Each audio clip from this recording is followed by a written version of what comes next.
Sir next అంశం చూద్దాం sir. అటు తెలంగాణ గద్దర్ ఫిల్మ్ అవార్డ్స్ వేడుకలో అటు మెగాస్టార్ చిరంజీవి అయితే పాల్గొనడం జరిగింది. అవార్డు కూడా అందుకోవడం జరిగింది. ఈ సందర్భంగా ప్రసంగించే సమయంలో తెలంగాణ ప్రభుత్వంపై ప్రశంసలు కురిపించారు. ఇక్కడి వరకు అంతా బాగానే ఉంది, కానీ అలా మాట్లాడుతూనే ఏపీ ప్రభుత్వంపై కొన్ని కామెంట్స్ చేశారు. చంద్రబాబు కూడా తెలంగాణను ఇన్స్పిరేషన్ గా తీసుకుని మరింత ప్రోత్సహించాలంటూ కూడా చిరంజీవి కామెంట్లు చేశారు. ఒక్కసారి ఆయన ఏం మాట్లాడారు ఇప్పుడు విందాం. మన పక్క రాష్ట్రం అయినటువంటి మన తెలుగు రాష్ట్రం ఈ కళాకారుల పట్ల, ఈ సినిమాల పట్ల వాళ్ళని ఉత్సాహపరిచే దాని విధానంలో కొంచెం వెనకంజ వేసే ఉందనుకుంటున్నాను. కాబట్టి సినిమా వాళ్ళకి అతి దగ్గరగా ఉన్నటువంటి ముఖ్యమంత్రి గారు నారా చంద్రబాబు నాయుడు గారు, ఆయన కూడా దీన్ని ఇన్స్పిరేషన్గా తీసుకుని మరింత ప్రోత్సహిస్తే కనుక మీరు ఇచ్చే ఉత్సాహంతో ఎంతోమంది యంగ్స్టర్స్ ఈ రోజున మరిన్ని సినిమాలు చేస్తారు. ఆ సినిమా రెవెన్యూ కూడా మనకి కంట్రిబ్యూట్ అవుతుంది మన స్టేట్ ఎకానమీకి.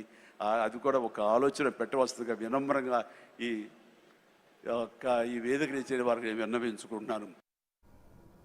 విన్నారుగా, ఏపీ ప్రభుత్వం సినీ ఇండస్ట్రీని ఆదరించాలంటూ చిరంజీవి కామెంట్లను ఎలా చూడాలి? తమ్ముడు డిప్యూటీ సీఎం, ఆయన ఇండస్ట్రీ పెద్ద, నేరుగా మాట్లాడి సెట్ చేసుకోవాలి, కానీ బహిరంగంగా మాట్లాడాల్సిన పరిస్థితి ఎందుకు వచ్చింది అనే క్వశ్చన్స్ అయితే వస్తున్నాయి. సార్, నిజంగానే తమ్ముడు డిప్యూటీ సీఎం, అదేవిధంగా తను కూడా ఇండస్ట్రీ పెద్ద అని చెప్పుకోవచ్చు. సో అలాంటి వ్యక్తి బహిరంగ వేదిక పైన పక్క రాష్ట్రం వాళ్ళ వేడుకలో ఈ విధంగా మాట్లాడడం ఎంతవరకు సబబు అనుకోవచ్చు?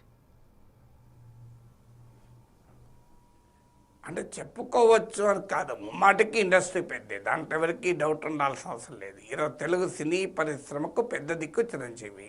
అనేక సంక్షోభాల సమయంలో పెద్ద మనిషిగా ఆయనే రంగంలోకి దిగాడు. గత ప్రభుత్వంలో కూడా జరిగిన వివాదం మనకు తెలుసు.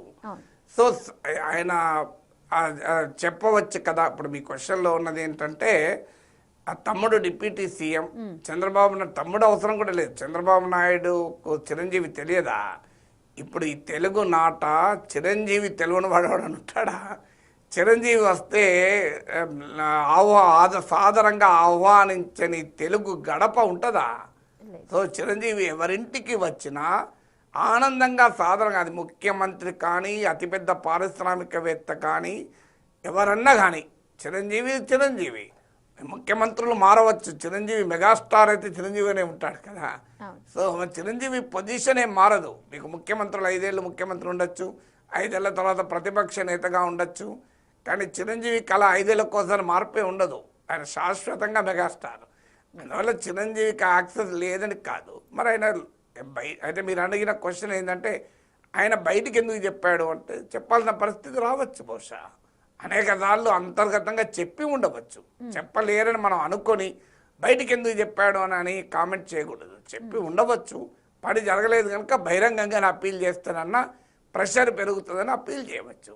కానీ చిరంజీవి కాక నాగేశ్వరి ఈ మాట అని ఉంటే, ఎందుకంటే ఆయన అన్నదేంటి, సినిమా రంగానికి ప్రోత్సాహం ఇవ్వడంలో ఆంధ్రప్రదేశ్ వెనుకంజ ఉంది, సినిమాతో సంబంధం ఉన్న చంద్రబాబు నాయుడు ముఖ్యమంత్రి ఉండగా.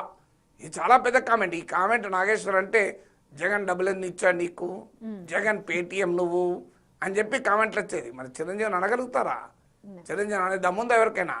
తెలుగుదేశం శ్రేణులకు బహిరంగంగా నన్ను శ్రేణులు తప్పేం చేయలేదు, తెలుగుదేశం ట్రోల్స్కు, సోషల్ మీడియా ట్రోల్స్కు, అయ్యా మరి చిరంజీవిని అనగలుగుతారా? చిరంజీవి కూడా జగన్ పేటీఎం అని అనగ ధైర్యం ఉందా? ఆల్రెడీ బాలకృష్ణ చిరంజీవి వివాదం చూసాం మనం, అప్పుడే గందరగోళం అయిపోయింది అది. ఇప్పుడు మరో గందరగోళం అయితే మీరు చిరంజీవిని ముట్టుకుంటే. సో అందువల్ల చిరంజీవి ఇప్పుడు అన్నదానికి ఏమని చెప్తారు, ఆంధ్రప్రదేశ్ సినిమాకు ప్రోత్సాహం ఇవ్వడంలో వెనుకబడి ఉంది చంద్రబాబు నాయుడు ప్రభుత్వంలో అని చెప్పాడు. అంటే అంతకుముందు జగన్ ప్రభుత్వంలో కూడా వెనుకబడి ఉన్నట్టే, ఇప్పుడని కాదు, ఒక్క చంద్రబాబు కాదు. ఎందుకంటే ఈ పీరియడ్లో చంద్రబాబు నాయుడే ఎక్కువసేపు ఉన్నాడు కదా. జగన్ 5 ఏళ్ళు ఉంటే చంద్రబాబు నాయుడు మీకు 6 ఏళ్ళు ఉన్నాడు, 6 ఏళ్ళ పైగా ఉన్నాడు కదా. సో అందువల్ల మరి ఎందుకు వెనుకబడి ఉంది? అది కూడా చంద్రబాబు నాయుడు సినిమా రంగానికి సంబంధం ఉన్న వ్యక్తి కదా. సో మరి కారణం ఏంటి? సినిమాకి ఎందుకు ప్రోత్సాహం ఇవ్వడం లేదు? ఆల్రెడీ కూటమిలో బాలకృష్ణ ఉన్నాడు, పవన్ కళ్యాణ్ ఉన్నాడు, ఇద్దరు టాప్ యాక్టర్స్. మరి వీళ్ళు ఉండగా కూడా ఎందుకు జరగడం లేదు పని అనే ప్రశ్నకైతే ఆన్సర్ కావాలి. అంటే బహుశా అదే సమస్యనా? అంటే తెలుగుదేశంలో బాలకృష్ణ ఉన్నాడు, కూటమిలో పవన్ కళ్యాణ్ ఉన్నాడు కనుక ఇంకెవరికి ప్రోత్సాహాన్ని ఇచ్చినా సవాళ్ళు ఏమైనా వస్తాయని అనుకుంటున్నారా? ఎందుకంటే మరి వీళ్ళు సినిమా వాళ్ళు కదా, బాలకృష్ణ అయితే అసెంబ్లీలో కూడా ఉన్నాడు కదా, అసెంబ్లీలో ఎన్నడూ మాట్లాడిన వాడు కూడా సినిమా విషయానికి వచ్చేటప్పుడు మాట్లాడి ఎవడు అది ఇది అని మాట్లాడాడు కదా. మరి బాలకృష్ణ ఆ సినిమా అసెంబ్లీలో సినిమా రంగానికి ప్రోత్సాహం గురించి రైజ్ చేయాలి కదా. చిరంజీవి హైదరాబాద్లో పబ్లిక్ ప్లాట్ఫామ్ మీద రైజ్ చేయాల్సిన అవసరం ఏమొచ్చింది? సో అందువల్ల మీకు బాలకృష్ణ రైజ్ చేయొచ్చు కదా, ఎందుకు రైజ్ చేయలేదనే క్వశ్చన్ ఎందుకు వస్తుంది. మరి పవన్ కళ్యాణ్కి తెలియదా? సినిమా ఇండస్ట్రీ గురించి పవన్ కళ్యాణ్కి తెలిసినంత ఎవరికి తెలియదు కదా. అందువల్ల మరి ఎందుకని ఈ రకమైన పరిస్థితి ఉంది అన్నదానికి కూటమి ప్రభుత్వమే సమాధానం చెప్పాలి. చిరంజీవికి సినిమా రంగం పైన ఉన్న అవగాహన అయితే అపారమైంది. సో నాకు పెద్దగా అవగాహన లేదు. సినిమా పరిశ్రమకు ఆంధ్రప్రదేశ్ ప్రభుత్వం ప్రోత్సాహం ఇవ్వడం లేదు అన్నది చిరంజీవి ప్రత్యక్ష ఆరోపణ. అయితే నా సహజ శైలి అలాంటిది, ఎవరిని నొప్పించే మనిషి కాదు. ఎందుకంటే నేను కూడా ఆయన పార్టీ పెట్టిన మొదట్లో ఒకసారి వివిధ అంశాలపైన చర్చించాలి అని అడిగితే వెళ్ళాను. 4 గంటలు ఆయన ఇంట్లో అనేక విషయాలు మేము మాట్లాడాం. అప్పుడు నేను ప్రత్యక్షంగా చూశాను. సహజంగా ఇద్దరు కలిసినప్పుడు కూడా ఆయన చాలా వినమ్రంగా ఉంటారు. తర్వాత నాకు TV9 అవార్డ్స్లో కూడా నేను జ్యూరీగా ఉంటే సన్మానం చేసిన వాళ్ళు నాగార్జునతో పాటు చిరంజీవి గారు సన్మానం చేశారు. అప్పుడు మళ్ళీ రెండోసారి ప్రత్యక్షంగా చూశాను. నేను 2 సార్లే ప్రత్యక్షంగా చిరంజీవిని కలిశాను, చూశాను. కానీ ఎప్పుడైనా చాలా వినమ్రంగా ఉంటాడు. చిరంజీవి శైలి అది. అందువల్ల కూడా ఇప్పుడు కూడా చూడండి, వినమ్రంగా నేను చెప్తున్నాను అని మాట్లాడి ఈవెన్ గరకపాటితో వచ్చిన వివాదంలో కూడా చిరంజీవి చాలా వినమ్రంగా హుందాగా ఉన్నారు, ఎక్కడా అగౌరవంగా లేడు. అందువల్ల దట్ ఈస్ చిరంజీవి స్టైల్ అది. చిరంజీవి అందరివాడు కావటానికి రాజకీయంగా ఆయన పెట్టిన ప్రజారాజ్యం ఒక పెద్ద రాజకీయ ప్రదర్శనం అయినప్పటికీ కూడా చిరంజీవి పట్ల తెలుగు సమాజంలో గౌరవం తగ్గకపోవడానికి కూడా కారణం ఆయన స్వభావమే. ఎందుకంటే ఆయన అహంకారం ఎక్కడా ప్రదర్శించాడు. సో ఆయన చాలా వినమ్రంగా చెప్తున్నాడు, దాన్ని సూచనగా తీసుకోండి. ఆంధ్రప్రదేశ్ గడ్డపైన సినిమా పరిశ్రమ ప్రోత్సాహం ఇవ్వండి. తెలుగు కళా సంస్కృతులకు మారిపోయారు కదా ఆంధ్రప్రదేశ్. సో ఆంధ్రప్రదేశ్ తెలంగాణకు తెలుగు భాషా సంస్కృతిలో ఎంత గొప్ప విశిష్టత ఉందో ఆంధ్రప్రదేశ్కి ఉంది కదా. రాజకులైక భూషణ్ నుండి ఇట్లని అని నన్నయ్య మహాభారతం రచించిన రాజమహేంద్రవరం అక్కడే ఉంది కదా. మీకు కూచిపూడి లాంటి గొప్ప నృత్య చరిత్ర వారసత్వం ఉన్నది అక్కడే ఉంది కదా. రాయలవారు పాలించిన ప్రాణం కదా. ఆముక్త మాల్యద రచించబడినటువంటి అంకితం చేయబడిన ప్లేస్ కదా. గురజాడ, శ్రీశ్రీ, గిడుగు లాంటి మహాభాషా పండితులు పుట్టినటువంటి నేల కదా. ఘంటసాల, సుశీల లాంటి గొప్పవారు, వారి బాలసుబ్రహ్మణ్యం లాంటి మహనీయులు తమ కంఠాన్ని వినిపించిన గడ్డ కదా. అందువల్ల అంతటి కళా సాంస్కృతిక చరిత్ర ఉన్న ఆంధ్రప్రదేశ్ సినిమాకు కూడా ఒక కళాత్మకమైంది కదా. సో సినిమాకు ఇవాళ సినిమా ఇండస్ట్రీలు కూడా తీసుకోండి, 99% మీకు సీమాంధ్ర ప్రాంతం నుంచే ఉంటారు. తెలంగాణ వాళ్ళు చాలా తక్కువ.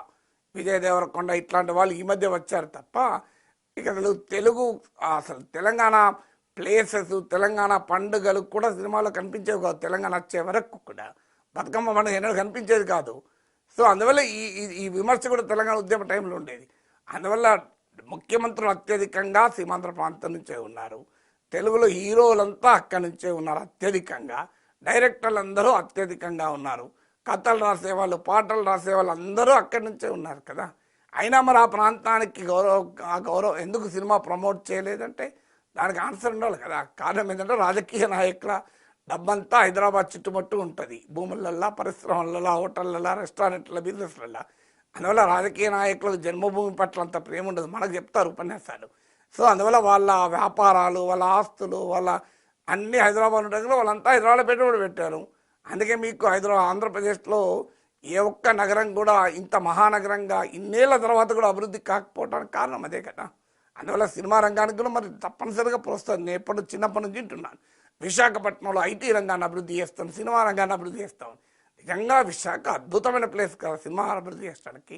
సహజ సౌందర్యాలు ఉట్టిపడేటువంటి గొప్ప నగరం కదా. సో మీకు రాజమహేంద్రవరం మామూలు దాది, వేదములా ఘోషించే రాజమహేంద్రి అని అలాంటి చరిత్ర కలిగింది కదా. సో అందువల్ల మీరు ఒకసారి చెయ్యెత్తు జైకొట్టు తెలుగోడ అన్న పాట చూడండి, మీరు అందులో ఎంత ప్రత్యేకత ఉన్నదో. మా తెలుగు తల్లికి మల్లెపూదన్న పాట చూడండి. అందువల్ల అంత ఉన్నప్పుడు మరి ఎందుకు సినిమా రంగానికి ప్రోత్సాహం ఇవ్వడంలో వెనకబడుతున్నారో అనేది అర్థం కాని ప్రశ్న కదా.